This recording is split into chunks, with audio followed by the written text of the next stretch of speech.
Let's take a look at guidance from compensation evidence.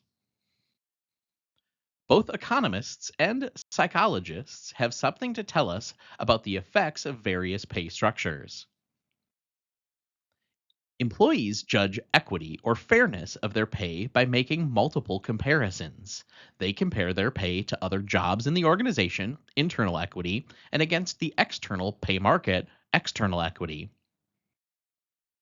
In one survey, external and internal pay comparisons appear to be about equally common, at least in terms of which types of comparisons employees raise with managers.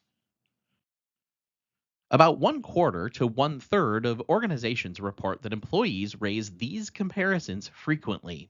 So, explaining to employees on a regular basis the rationale for compensation system choices is necessary.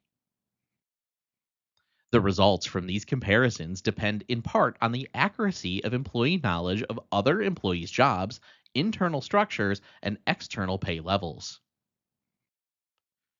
It's important to be clear that the terms equity and equal are not interchangeable.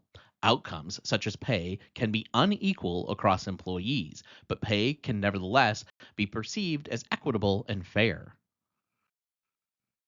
Equity theory says that people compare the ratio of their own outcomes, like pay, status, and enjoyment, to inputs like effort, ability, and performance, with those of others, internal, external, or themselves in past or future situations. Perceived equity results if the ratios are very similar. The ratios can be similar despite differences in pay if performance differences are perceived to exist. Sometimes internal pay structures are adopted because they've been called a best practice. Organizations simply copy or imitate others.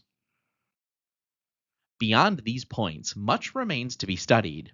There's practically no research on the optimal size of a promotional increase or its effects on behavior, satisfaction, or performance. Nor is much known about whether more frequent promotions with minimal change in the nature of work are better or worse than less frequent promotions with major changes in work. Informal expectations often develop at each workplace.